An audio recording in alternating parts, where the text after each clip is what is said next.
Le sport ne forge pas le caractère, il le révèle. C'est cette conviction, ce mantra qui m'anime depuis des décennies, sur les terrains d'entraînement comme dans la vie. Et c'est aussi ce qui donne vie à ce podcast. Aller à la rencontre de celles et ceux qui, par leur parcours, leurs astuces et leur état d'esprit, nous montrent comment devenir triathlète, comment progresser et enfin comment performer en triathlon. Que nos invités soient des passionnés du dimanche, des amateurs éclairés ou des pros aguerris, chacun apporte sa pierre à l'édifice. Leurs expériences, leurs échecs, leurs victoires, c'est une mine d'or pour débloquer vos propres objectifs. Prêt à plonger ? Suivez le guide, ou plutôt suivez les guides. Et avant de commencer, un petit rappel. Retrouvez-moi sur les réseaux sociaux du podcast et sur votre appli préférée pour partager vos retours, vos questions ou simplement un petit mot d'encouragement. Tout est aussi sur devenirtriathlète.com. Les ressources de l'épisode, les bios des invités et bien plus pour booster votre pratique. Bonne écoute et surtout, bon entraînement. Salut les sportifs, c'est Armano et je suis très heureux de vous recevoir sur un nouvel épisode du podcast Devenir triathlète. Aujourd'hui, j'ai la chance d'échanger avec un amateur au sens noble du terme, et encore, je mets bien des guillemets sur amateur pour ceux qui regardent la vidéo sur YouTube. On va pouvoir en parler. Mais donc, je disais, je suis très heureux de pouvoir tendre le micro à Jean-Vincent Vallée. Salut Jean-Vincent. Salut, enchanté de te rencontrer. Et ça fait un peu bizarre de passer de l'autre côté du micro. J'ai l'habitude d'écouter le podcast. Mais comment ça fait bizarre de passer de l'autre côté ? Ça veut dire que tu as l'habitude de nous écouter ? Exactement, ouais. Ça fait 2 ans que je fais du triathlon et ça fait à peu près 2 ans du coup que je vous écoute assez régulièrement. Bon, j'espère que ça te plaît, le contenu. Enfin, tu me diras, si ça te plaisait pas, t'aurais certainement switché sur un autre podcast ? Exactement. Bah, j'avoue que je jongle entre plusieurs. Parce que c'est vrai qu'il y a pas mal de temps d'entraînement, donc de podcasts à écouter.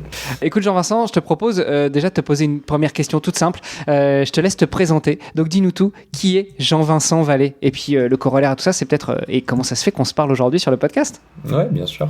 Donc Jean-Vincent Vallée, 32 ans, 22 malheureusement, c'était il y a quelques années. Aujourd'hui, j'habite à Rouen, donc je suis triathlète depuis 2 ans. Je fais principalement du 73 pour le moment au niveau des distances. Et en parallèle de ça, je suis directeur des opérations depuis un peu plus de 2 semaines dans une entreprise qui s'appelle La Forge et dont le but est de développer de beaux produits d'intelligence artificielle avec l'idée de valoriser les savoir-faire des entreprises et des personnes qu'on accompagne, et on investit dans ces projets quand ils nous correspondent. J'ai un parcours un peu particulier, j'ai beaucoup vécu à l'étranger pendant mes études, j'ai fait un passage rapide par l'armée aussi. Et côté sportif, j'ai touché à pas mal de sports quand j'étais plus jeune, beaucoup de tennis notamment. Et j'ai fini par me mettre à la natation à l'âge de 16 ans.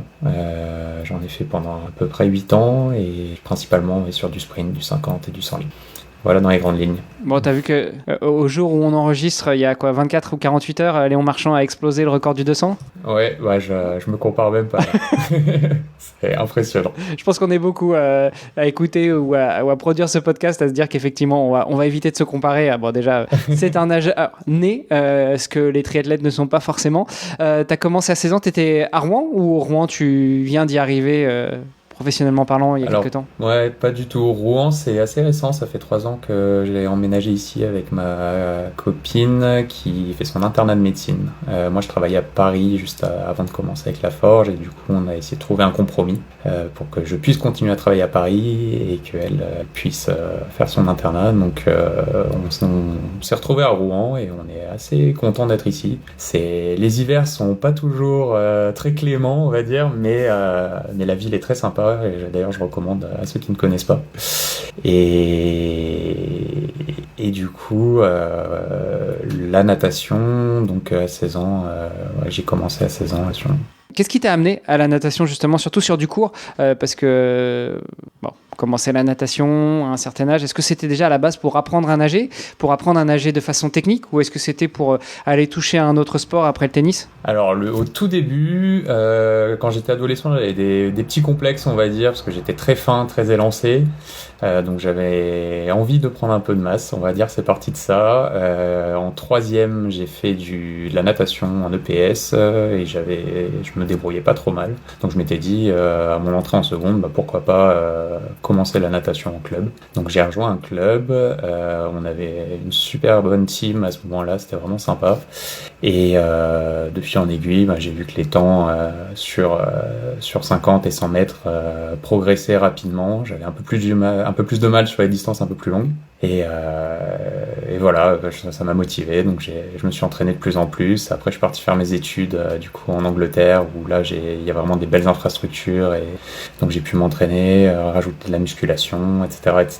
Et puis en aiguille, j'ai fait les championnats d'Angleterre universitaires, et j'ai progressé. Et c'est comme ça que je suis rentré, on va dire, dans le sport, et que je me suis un peu approché du sport de haut niveau. Les championnats universitaires britanniques, est-ce que tu as été au-delà? Est-ce que tu as touché du doigt ou de l'eau, tu as mis le pied dans le bassin des championnats universitaires européens, pan-européens, mondiaux ou autres? Est-ce que tu en as fait en France aussi?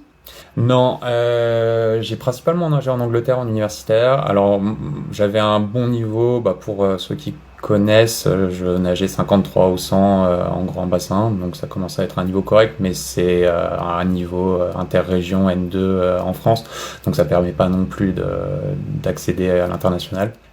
Par contre, ce qui est assez génial en Angleterre, c'est que c'est un peu le même système qu'aux États-Unis, c'est-à-dire que tous les meilleurs nageurs font des études et nagent en universitaire. Donc j'ai eu la chance de nager dans les mêmes séries que Benjamin Proud, par exemple, qui a été, si je dis pas de bêtises, champion d'Europe, voire champion du monde. Donc c'est assez génial, et qui a fait d'ailleurs 5e derrière Grousset, si je dis pas de bêtises, sur le 50 papes, au championnat du monde. Du coup, tu nous disais en intro que en termes de triathlon, tu concours principalement sur du 73. Là, tu nous dis que quand tu as commencé à nager, tu t'es spécialisé plutôt sur du court, sur du 50, sur du 100. 53 au 100, c'est pas ce que fait Léon Marchand, mais sur 200, lui, le 53. Ouais, je pense qu'il est même plus rapide que ça. Mais comment est-ce qu'on passe de l'ultra explosif, parce qu'en 50 mètres, même à 100 mètres, quand on est à haut niveau, ça commence déjà à bien taper. Donc comment est-ce qu'on passe de l'ultra explosif à quelque chose qui est entre guillemets plus pépère, parce que 73, on commence déjà à être sur de l'endurance? Ouais, c'est ma grande problématique. L'avantage que j'avais, c'est que j'avais déjà la technique. La problématique que j'avais, c'est que j'avais beau nager 53 au 100, j'ai jamais nagé en dessous de 2 minutes au 200. Donc c'est pour montrer d'où je partais. Alors forcément, comparé à quelqu'un qui se met au triathlon et qui a jamais nagé de sa vie, je partais quand même avec un énorme avantage. Mais c'est vrai qu'aujourd'hui, sur les 3 sports, la natation, c'est mon sport le plus faible. Donc sur un half, je vais nager une 17, une 18 au 100, donc ce qui est très bien. Mais voilà, il faudrait que je réussisse à nager un peu plus vite, essayer de descendre en dessous des 1,15 pour pouvoir tenir les meilleurs nageurs. Punaise, une 17, une 18 au 100. Alors moi, ça me ramène loin, très loin. J'ai commencé le triathlon en 96. T'étais même pas encore né. À Rouen, justement. Et à force d'entraînement, 2009, je commençais à me préparer pour mon premier Ironman. J'arrivais à toucher 1 minute au 100. 1 minute au 100 sur 100 mètres lancés, pas sur 1900 mètres. Après, j'ai un peu laissé de côté, et là, en ce moment, je me prépare pour, je te le disais en off, pour les championnats du monde de swimrun à Hautilleux. Là, je suis à Pool Black, je suis à 1,30 au 100 sur 2000 mètres. Mais une 17, une 18 sur 1900 en mer, sans matos, donc sans pool, sans plaque, ça commence déjà à bien taper par rapport à la moyenne des triathlètes, évidemment. C'est sûr que si on prend les meilleurs nageurs du peloton, ils te mettent quelques secondes, quelques minutes, mais tu sors déjà bien. Il y a encore beaucoup de vélos dans le parc à vélo quand tu sors. Ouais, en amateur, c'est sûr que je sors bien. Alors, les 1,17, 1,18, c'est plus en lac qu'en mer. Parce que ça, c'est un autre sujet, c'est l'eau libre. C'est vrai que j'ai pas beaucoup d'expérience encore en eau libre, mais j'y travaille. Et oui, en effet, c'est sûr que je sors quand même, en tout cas en amateur, je sors vraiment dans les premiers, donc c'est quand même un luxe. Donc, tu disais que malgré tout, la natation, c'est ton sport le plus faible des 3, ce qui veut dire que tu as mis les bouchées doubles pour apprendre et performer en vélo et en course à pied. Est-ce que c'est des sports pour lesquels tu es de façon innée assez doué? Comment est-ce que tu es rentré dans le triathlon après ce voyage en natation? C'est vrai que quand je nageais, je regardais déjà les triathlètes avec des grands yeux, en me disant, surtout les mecs qui faisaient de l'Ironman, en me disant mais c'est quoi, c'est fou, et en même temps j'étais assez fasciné. Donc j'ai eu l'occasion de faire un premier half post-Covid sur le 73 de Nice.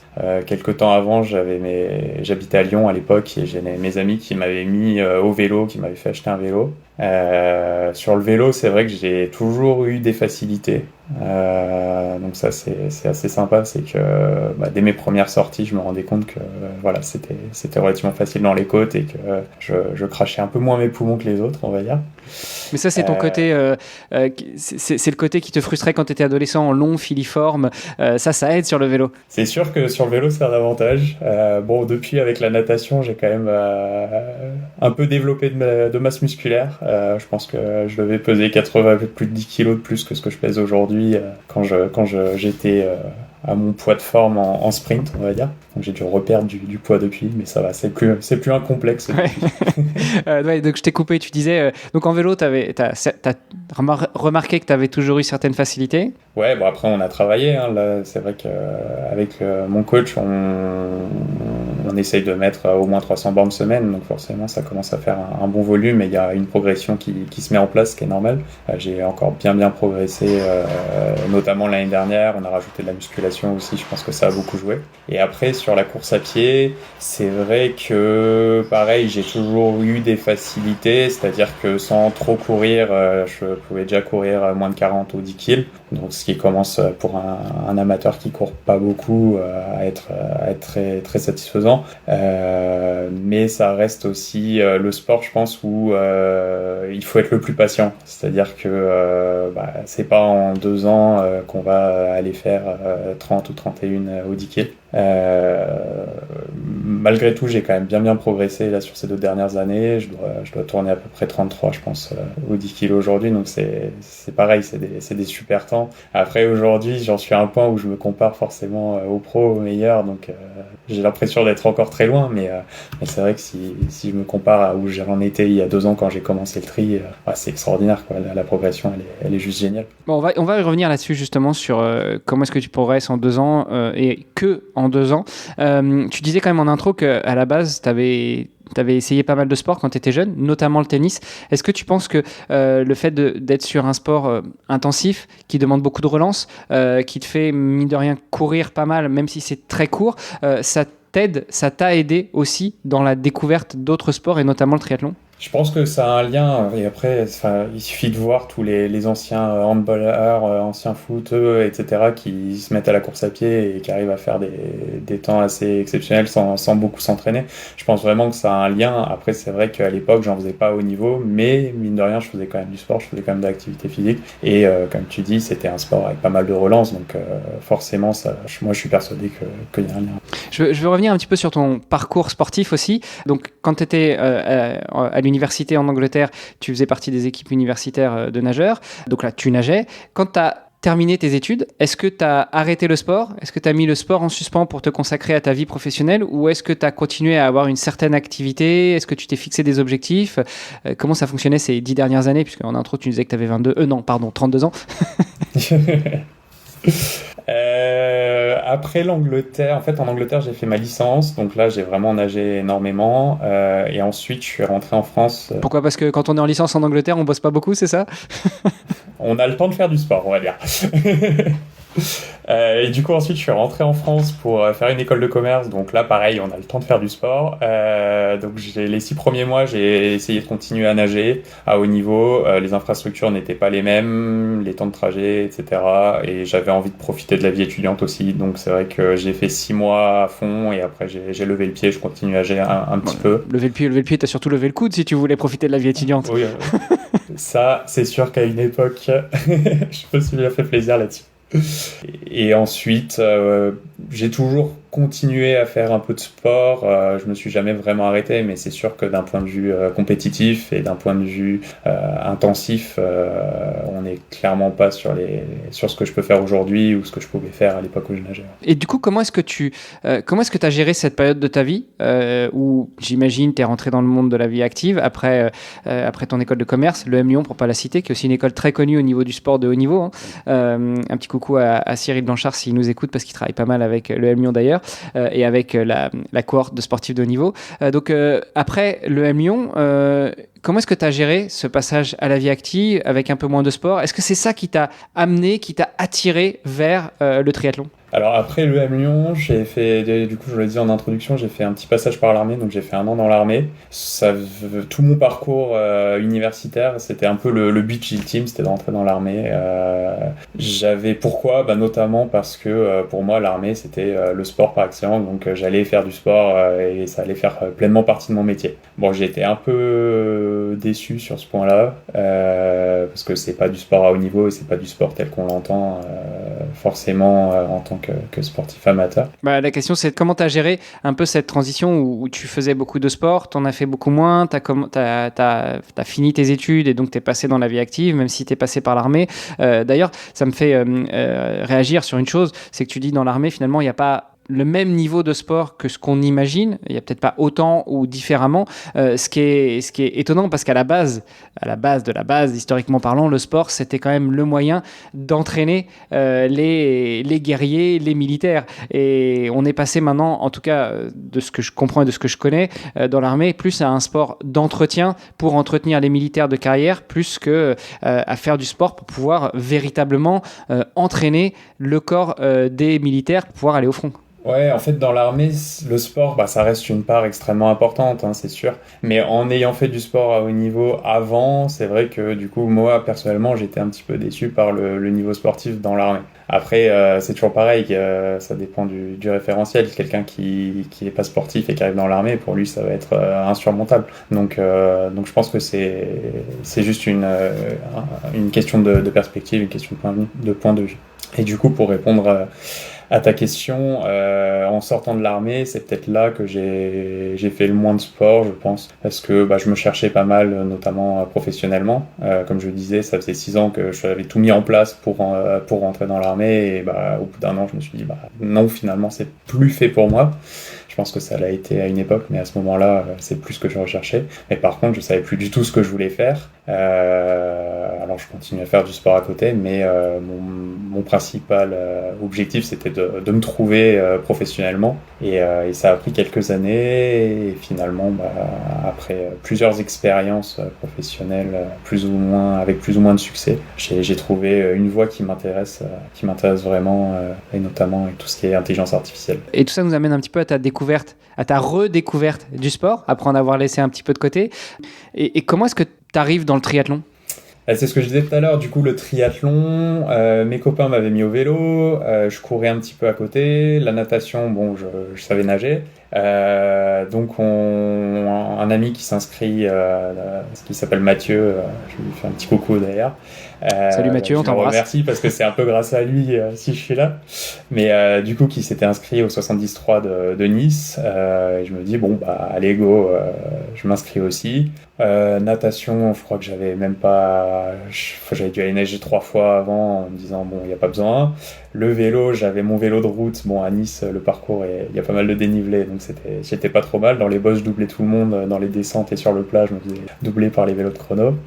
Et ensuite, la course à pied, pareil, j'avais dû aller courir 3 fois. Et je me souviens, c'était le plus long moment de ma vie, je crois, le semi à Nice, où j'avais un mal de jambes absolument atroce. Et voilà, et quand t'arrives là-dessus, en plus, t'as bien souffert parce que t'es pas assez entraîné et t'as juste un sentiment de bonheur qui est incroyable. Enfin, ceux qui ont fait ce type de... qui ont eu ce type d'expérience savent de quoi je parle. C'est vraiment un aboutissement quand on arrive, on a les larmes aux yeux et c'est assez génial. Et j'ai des frissons juste d'en parler. Et ce qui est un peu frustrant d'ailleurs, c'est que maintenant sur les 73, je l'ai plus vraiment ce truc-là parce que je commence à avoir l'habitude. On vit une première fois qu'une seule fois. Ironman. Exactement. Mais ça, tu nous avais dit que c'était en sortie de Covid, donc fin 2020, voire 2021. 2021, je pense, peut-être, ouais. 2021, mais bon, 2025 moins 2021, ça fait 4. Or, tu nous dis que ça fait des 2 ans que tu as commencé le tri. Mais je comprends que cette première expérience était juste mémorable. Donc, toi, tu commences le tri par un 73 en plus. Bravo. Donc, j'imagine que tu as bien cramé toutes les étapes avant. Okay. Mais qu'est-ce qui se passe pendant ces 2 ans entre ton premier 73 et le moment où tu commences le tri ? C'est une bonne question. Je pense que je continue à faire un peu des 3 sports, mais vraiment plaisir. Je reprends pas de dossard et en fait pour mes 30 ans, j'ai ma mère qui me dit voilà, j'ai envie de te faire un beau cadeau, marquer le coup. qu'est-ce que tu veux? Donc elle, dans sa tête, j'allais demander une montre, j'allais demander quelque chose qui allait rester. Et au final, je me suis dit, bah, j'ai envie de continuer, enfin, de me remettre dans le triathlon, de reprendre des dossards, etc. Mais j'ai envie de le faire bien. Donc j'ai demandé à ce qu'elle participe à l'achat d'un maillot de chrono.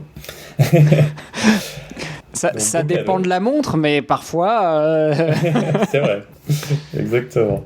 Mais du coup, très très beau cadeau de la part de mes parents et forcément, bah, ça motive derrière. Donc là, à partir de là, je me suis inscrit au 73 d'Aix. Mes parents habitent en Aix, moi j'ai grandi à Aix, donc je connais bien le terrain, j'ai pas mal beaucoup roulé là-bas. Il faut que je te présente un mec à Aix, il s'appelle Christophe Liamas, c'est un entraîneur triathlon et d'ailleurs c'est celui qui nous entraîne. Donc voilà, si tu retournes à Aix, je te ferai ses coordonnées, passe le voir. Ok, avec plaisir. Et du coup, bah, je m'inscris à Aix, je m'entraîne pareil, un peu à l'arrache, tout seul de mon côté. Alors cette fois, la natation, je vais peut-être commencer à nager un mois avant la course. Le vélo, bah, je m'entraîne sur mon vélo, j'ai même pas fait de bike fitting. J'ai encore, je sais pas si tu vois, le bout de plastique autour de la cassette qui est quand le vélo est neuf. Je savais même pas qu'il fallait l'enlever. Bref, c'était complètement à l'arrache. J'avais une tendinite, du coup je courais pas. Enfin voilà, prépa encore un peu compliqué, on va dire. Et j'arrive sur la course, je fais la course, ça se passe bien. Je dois terminer peut-être 20, 25 en caté d'âge. Donc satisfait, mais j'ai quand même envie d'aller plus loin. Et c'est à partir de là, en fait, que je pense que tout s'est débloqué, parce que j'ai pris un coach. Donc je suis passé par My Tribe. Et en fait, là, on a fait un hiver hyper studieux.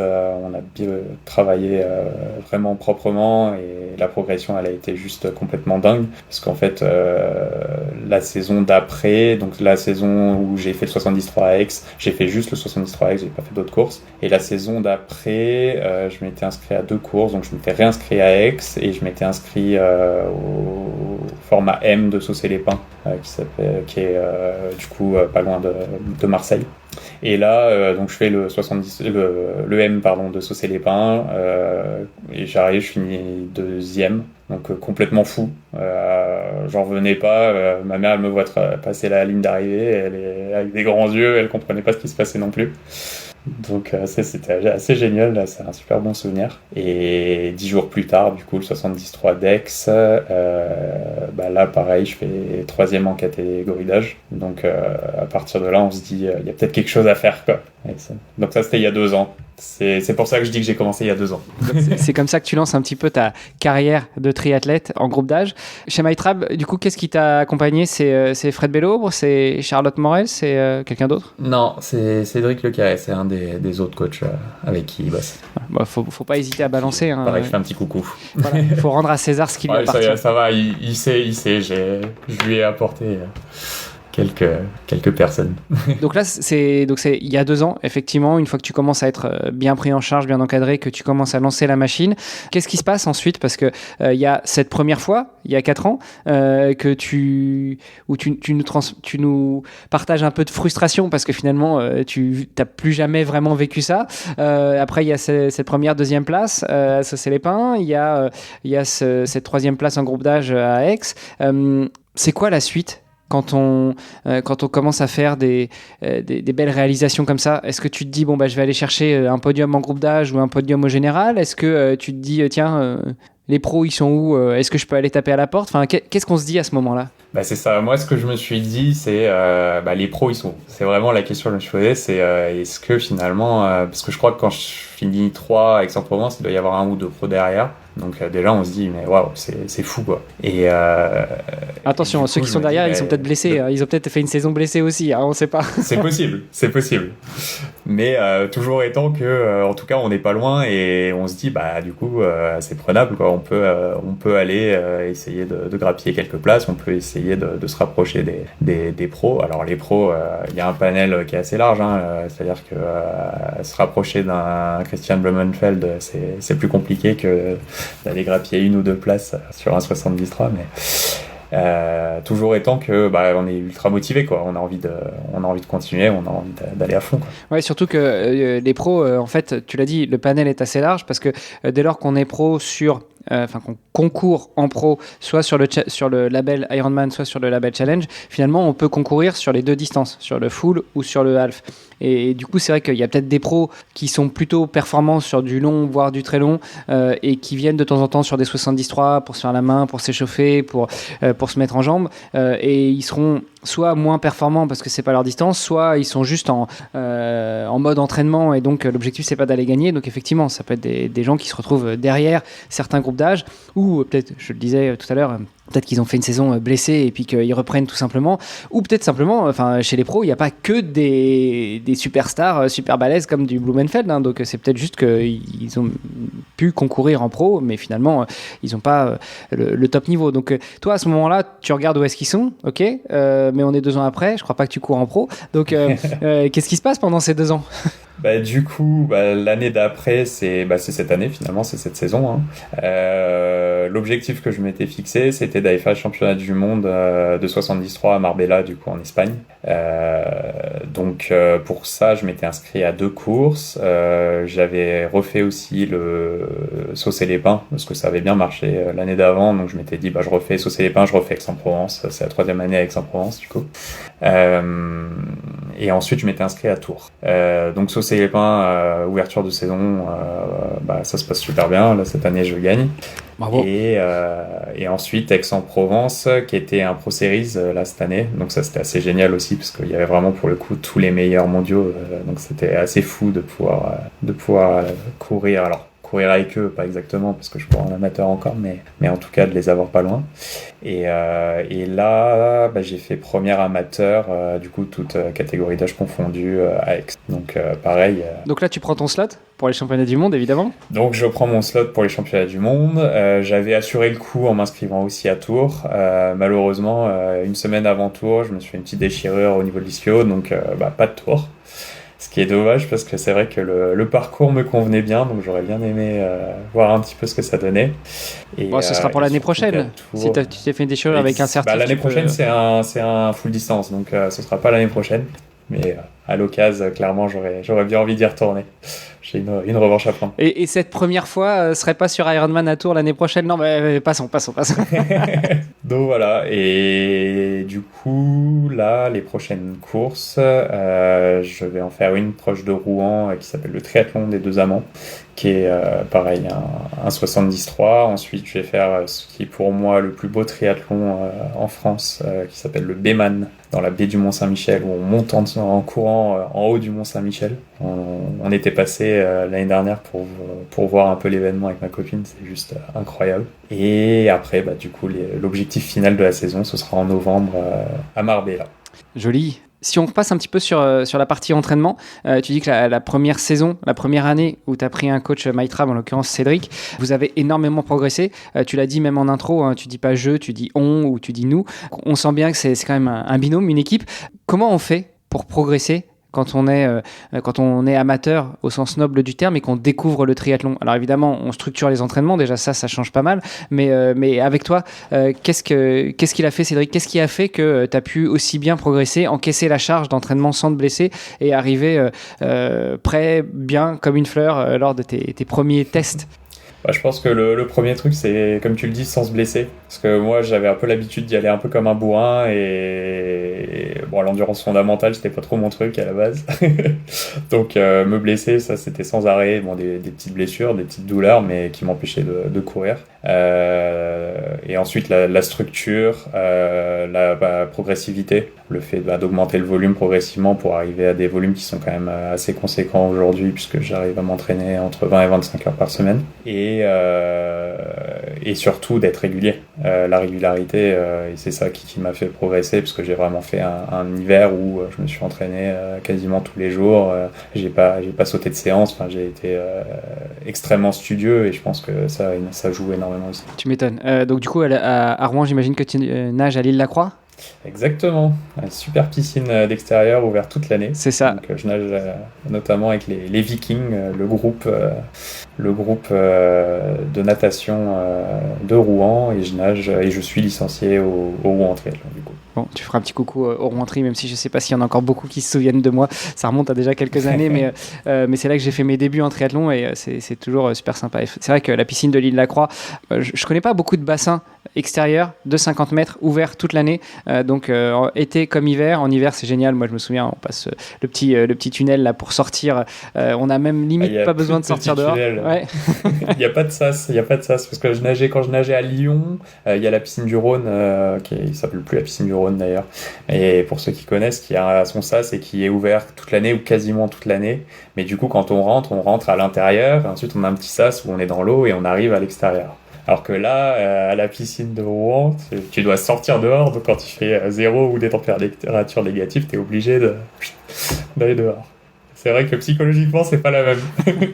Du coup, tu t'échauffes pas au bord du bassin avant. Mais du coup, si tu nages avec les Vikings, ça va. T'as quand même gardé, je pense, un très très bon niveau en natation. Ouais, je suis avec les masters. Mais bon, il y a un très bon niveau. Il y a des champions de France, etc. Donc du coup, pour progresser, comme tu l'as dit, déjà on structure l'entraînement, on se blesse pas, on augmente la charge progressivement. Là, tu nous dis que tu arrives maintenant à caler 20-25 heures par semaine d'entraînement, ce qui est juste considérable, hein, plus un boulot temps plein, donc tu as déjà des semaines bien chargées. Comment tu récupères avec tout ça ? Je pense que j'ai la chance de faire un boulot où je suis devant un écran toute la journée, j'ai pas besoin de bouger beaucoup les jambes, donc ça aide. Et surtout des bonnes nuits de sommeil. Si j'ai pas mes 8 heures, je sens directement le lendemain que c'est compliqué et je regrette. Donc aux grandes dames de ma copine, à 22h30 généralement, je suis en train de dormir. Et je pense que la nutrition aussi, c'est important de bien manger. Voilà, j'essaye d'optimiser ce que je peux optimiser. Malheureusement, le temps, j'en ai pas beaucoup, donc j'essaye d'optimiser le reste. Les journées font 24 heures pour tout le monde. Exactement. Justement, tu places comment tes entraînements ? Parce que tu as un boulot, tu as besoin de tes 8 heures de sommeil. Est-ce que tu t'entraînes plutôt le matin, plutôt le midi, plutôt le soir ? C'est un mixte suivant les jours et suivant la durée des entraînements ? Les trois. Pour caler 20-25 heures, malheureusement, pas trop le choix. Donc, le matin, avant d'aller bosser, ça me fait me lever un peu tôt, mais bon, c'est une habitude à prendre. Le midi, entre midi et 2, j'essaye généralement soit d'aller nager, soit de faire un peu de muscu.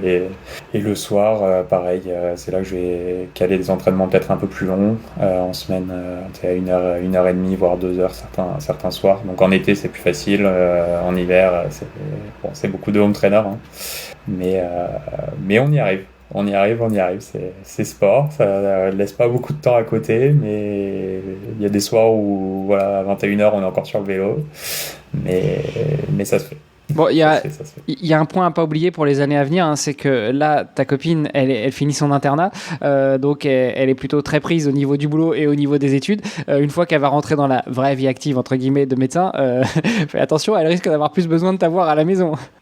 Exactement, c'est vrai que il y a quelques projets qu'on repousse, on prend notre temps, on n'a pas d'enfant, on n'a pas de projet d'en avoir tout de suite, et elle est bien occupée de son côté, donc c'est vrai que ça fonctionne bien comme ça. Ça a été un peu compliqué la première année pour trouver un peu notre rythme, etc.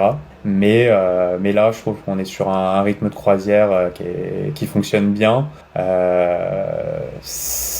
Malgré tout, elle arrive à supporter tout ça parce que c'est pas toujours évident, donc je la remercie vraiment pour ça. Mais ça fonctionne.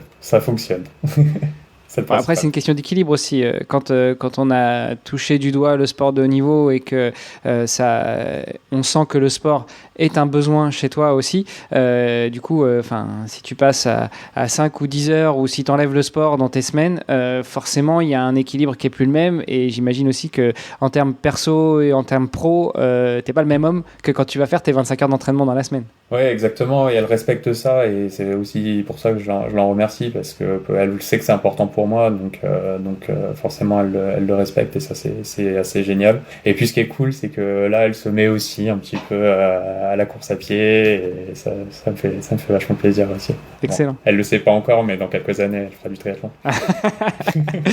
Ouais, du coup, cool, parce que du coup vous allez peut-être pouvoir commencer à partager quelques entraînements. Ouais, ce serait génial. J'essaye de la faire venir à la piscine de temps en temps, mais j'ai pas encore réussi. Mais là, l'autre jour, typiquement, elle me disait ce serait bien si je rajoutais du renfort musculaire, etc. Mais oui, pas de problème. Vas-y chérie, vas-y. Tu nous as donné tout à l'heure tes plans pour cette année, donc ils vont t'emmener jusqu'au championnat du monde 73 à Marbella. La suite, c'est quoi? Est-ce que tu continues à te demander où sont les pros, ou est-ce que tu commences à en dépasser quelques-uns et tu te dis que pourquoi pas? Est-ce que tu veux passer sur du plus long? Est-ce que tu as d'autres objectifs, d'autres projets? Enfin, c'est quoi le futur à court et moyen terme? Ouais, pour la saison pro, déjà pour Marbella, on s'est fixé des objectifs un peu ambitieux avec Cédric. On va essayer de viser un podium, donc ça, ce serait assez fou. Mais bon, en bossant bien, a priori, c'est possible. Bon, après, ça dépendra forcément de qui est là, de comment ça se passe la course, etc. Mais en tout cas, c'est l'objectif qu'on s'est fixé. Et ensuite, saison prochaine, c'est vrai que j'aimerais bien avoir l'attestation pro pour pouvoir courir avec les pros sur le label Ironman, sur le label Challenge. Donc là, je me suis inscrit à Aix pour l'année prochaine pour changer. Ce sera la 4e fois d'affilée. Et faudrait que je trouve encore une ou deux courses pour être sûr de l'avoir.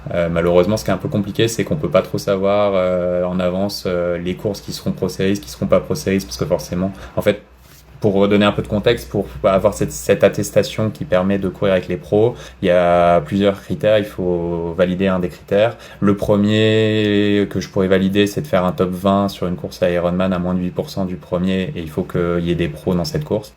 La même chose pour Challenge, mais un top 15. Et il y a aussi la possibilité, alors jusqu'à cette année, il y avait la possibilité de faire un top 10 au championnat de France longue distance. Le problème, c'est qu'ils sont en train de changer le format des championnats de France qui se passerait plus sur une seule course, mais sur plusieurs courses. Et du coup, on ne sait pas encore comment ça va se passer pour l'attestation. Et pareil sur Challenge et Ironman, en fait, quand je les contacte pour avoir un peu des infos, ils savent pas me dire est-ce qu'une course sera Pro Series ou pas Pro Series, parce que forcément, ça change un peu pour faire un top 20, c'est pas la même.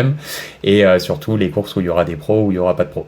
Donc voilà, j'y vais un peu à l'aveugle pour l'instant. Après, ça va se décanter, je pense, avec la saison, au fur et à mesure que la saison va avancer et au fur et à mesure que les courses vont s'ouvrir pour l'année prochaine. Mais voilà, je pense que ce sera vraiment mon gros objectif pour la saison prochaine, et c'est un peu un rêve de gosse de pouvoir faire du sport et pouvoir avoir on va dire ce label pro, même si en réalité voilà, le but c'est pas d'en vivre, et je suis encore loin de pouvoir en vivre de toute manière, mais voilà, c'est pouvoir courir avec les pros, ce serait juste déjà absolument génial. Ce serait excellent. Est-ce qu'il y a déjà des partenaires, des sponsors qui t'accompagnent, puisque tu parles d'en vivre? Pas du tout. Pas du tout. C'est vrai que je me force un peu à être visible sur les réseaux sociaux. C'est pas trop mon truc. Un peu sur LinkedIn, j'essaye de poster régulièrement sur LinkedIn. J'ai créé une page Instagram. Je dois avoir 250 personnes qui me suivent sur la page Instagram pour l'instant. Donc c'est pas encore ça, mais faut que je m'y mette progressivement et que je fasse les choses bien. J'essaye de me forcer à poster régulièrement parce que forcément, les sponsors, ça passe par ça. Et après, je pense qu'en effet, il y a un moment où ça va être important d'aller regarder. C'est vrai que j'ai pas encore regardé non plus, même à Rouen, il y a pas mal d'entreprises qui potentiellement accompagnent des triathlètes de Rouen Triathlon. Donc je sais que c'est possible, je sais qu'il y a des contacts à prendre, etc. Mais c'est vrai que pour l'instant, j'ai pas encore fait l'effort. La chance que j'ai, c'est que je bosse à côté, donc financièrement, j'ai pas cette problématique, donc ça c'est plutôt confortable aussi. Sur les courses justement, là tu nous as parlé d'Aix une énième fois, mais est-ce que tu vas aussi chercher les courses à l'étranger, ou tu préfères rester un petit peu sur le territoire français? Là, Marbella sera ma première à l'étranger. Je pense que la saison prochaine, il y a moyen que, en effet, j'aille surtout sur le label Challenge, où en fait elles sont principalement à l'étranger, il y en a pas beaucoup en France. Donc je suis pas fermé. Après, c'est vrai que j'ai une petite réticence à prendre l'avion, d'un point de vue écologique déjà, et ensuite d'un point de vue logistique, je trouve que c'est très compliqué pour aller faire une course, et que en soi il y a tellement de courses déjà en France, en Belgique, au Luxembourg, Italie, Espagne. Enfin, c'est des lieux auxquels on peut accéder en voiture ou en train. Donc voilà. Pour finir, tu le sais, le podcast s'appelle Devenir triathlète. J'ai la petite question habituelle. Comment est-ce que toi, tu conseillerais, toi qui es un néo-triathlète, quel serait ton meilleur conseil pour devenir triathlète? Je pense qu'avant tout, faut se lancer. On parlait de régularité tout à l'heure. Je pense aussi que c'est un des points importants. même si ça nous fait sortir de notre zone de confort, surtout au début. Mais en fait, plus on en fait et plus on aime ça. Donc voilà. Et ce qui est génial, c'est que le triathlon, même si on voit des vélos hors de prix dans les parcs à vélos, en fait, au début, c'est super accessible. On peut y aller avec son VTT qu'on a acheté 10 € sur le Bon Coin. Bah, ça fonctionne. On n'a vraiment pas besoin des matériaux de dernier cri pour pouvoir en faire. Et puis, ce qui est cool avec le triathlon aussi, c'est que c'est 3 sports. Donc, s'il y en a un qu'on peut pas faire pour une raison X ou Y, bah, il y a toujours les 2 autres. Voilà. Et ce qui est important, un dernier point, je pense, c'est aussi de pas se comparer. C'est compliqué avec les réseaux sociaux aujourd'hui, mais en fait, si vous faites votre footing en 7:30, bah, faites-le en 7:30, il n'y a aucun problème. Et vous allez voir, vous allez progresser à une vitesse, c'est fou. Ouais, c'est clair. Ne pas se comparer. Bon conseil qu'on donne pas souvent sur le podcast. Terminons par le sujet justement du contact et des réseaux sociaux. Tu nous as dit que tu as ouvert une page Insta. Tu essaies d'être présent sur LinkedIn. Bon, sur LinkedIn, c'est facile, c'est nom, prénom, ça va. Mais sur Insta, on te trouve comment ? Sur Instagram, le compte s'appelle JV-Vallée, VA2L2E-tri pour triathlon. Voilà, et n'hésitez pas à venir me suivre, ça me fera le plus grand bien. De toute façon, je remettrai ça dans les notes de l'épisode. Et puis, on l'a compris, de toute façon, si on veut te voir, le meilleur endroit, c'est de venir à Aix. Même dans 10 ans, tu seras encore sur le 73 d'Aix. C'est possible, en espérant que dans 2 ans, je puisse la faire du côté des pros. Ce serait cool. Et l'Ironman, le full, ça te tente ? Ah oui, on n'en a pas parlé. Ça, c'est un peu ce que je me suis dit, c'est que vu le prix de l'Ironman, j'en ferai un quand je serai pro. C'est un peu la carotte. Ça marche. Écoute. Mais oui, j'ai bien envie de passer sur long. À un moment ou à un autre. Écoute, bonne carotte. Alors, du coup, travaille bien la salade de crudité. Merci beaucoup pour le temps que tu nous as accordé. Et puis, bonne continuation et au plaisir de se croiser sur Rouen, un de ces 4, quand je viendrai voir les beaux-parents. Avec grand plaisir, n'hésite pas. Merci à toi. Merci Jean-Vincent. C'était Devenir triathlète. Merci d'avoir écouté cet épisode jusqu'au bout. Nous, on a pris beaucoup de plaisir à l'enregistrer. Alors si ça vous a plu, vous pouvez nous suivre sur nos réseaux sociaux, Instagram, LinkedIn. On se rejoint maintenant sur devenirtriathlète.com. Vous allez retrouver l'ensemble des épisodes, mais aussi des outils, des ressources et des conseils gratuits pour débuter, progresser ou performer en triathlon. On ajoute toutes les semaines de nouvelles ressources. Si vous avez une idée d'invité, n'hésitez pas à nous envoyer un petit message. On se retrouve tout de suite sur devenirtriathlète.com. Salut les sportifs!